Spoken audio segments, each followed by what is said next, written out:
Welcome to part 5, the last video in this series on Herod's Temple. In this video series, I have talked about how the animals were brought into the southern lower court, but there's still more to discover. How did the tens of thousands of animals in just one day like Passover get from the gates in the Nehemiah city wall, the sheep gate and the mikveh gate, all the way around to the lower court?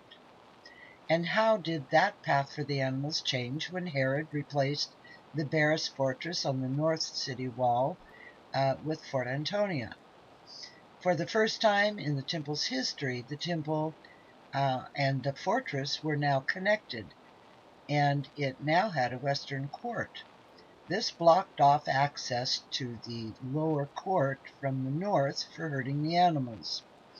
New steps and tunnels would have to be built to bring the animals under and through the new western court. I'm inserting these drawings and a map to help explain this. Solomon's temple didn't connect to the city wall nor the fortress, so there was no problem herding the animals along a path to the west side of the lower court of the temple, as we can see with these yellow arrows. However, in Herod's temple, we can see there was a problem. I believe this is why the gates and tunnels were built. Warren and Barclay's gates are on the left side in this map and are a clue as to how this took place.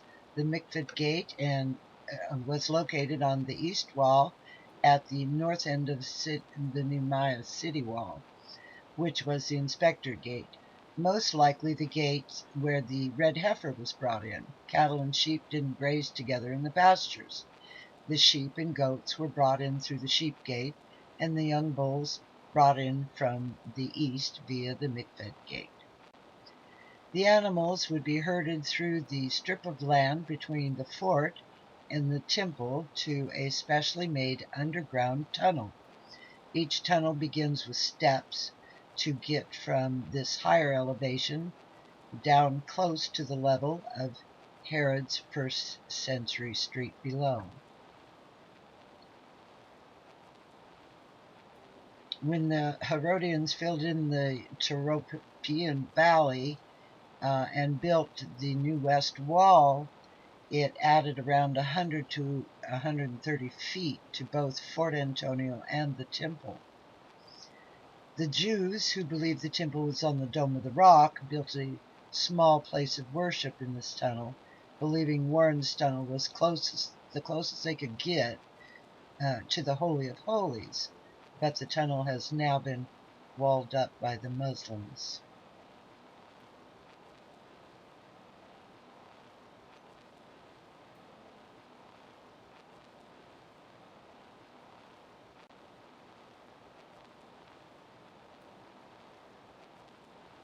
This is Wilson's Arch, where the Jews have another synagogue, again believing it to be close to the Holy of Holies.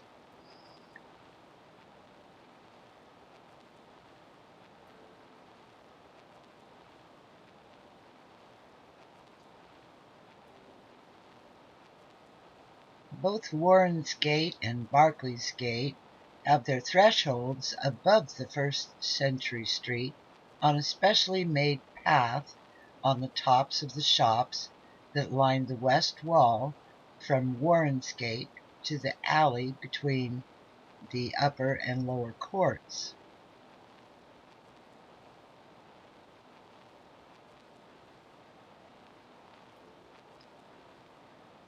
The first stop for the shepherds was Barclay Gate, where they entered the tunnel. Barclay's Gate is not accessible, but the tunnel steps and building that I call the barn, which we visited in the last video, are still in the ruins below the ground level of the Temple Mount today.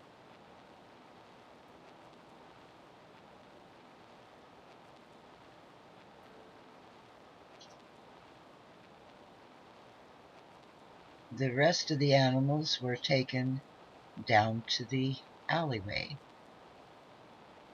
between the upper and lower court.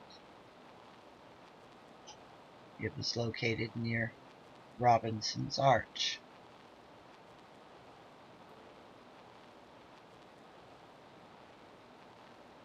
The young bulls would have been brought up through the small arched gate in this alleyway. There's steps going up still today.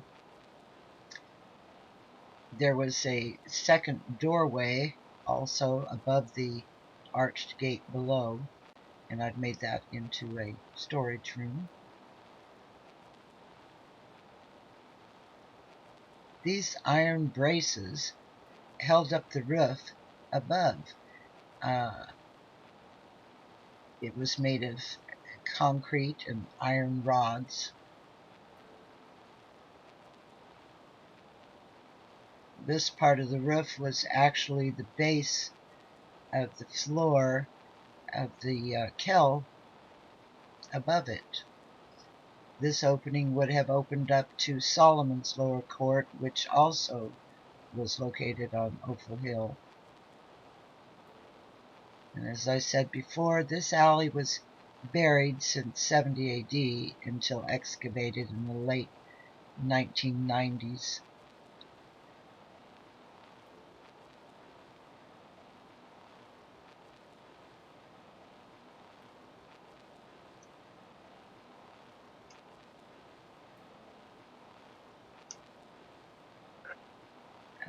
With these videos, I have now entered by the south gate, the west, and the east gates, and also investigated Fort Antonia. Amazing how much was contained in a small 600 by 1200 feet on the Temple Mount. I hope you have enjoyed this temple series of the Norma Robertson location, with the temple at the south end of the Temple Mount and an Opal Hill. Please visit templemountlocation.com or the YouTube channel Norma 346. Thank you.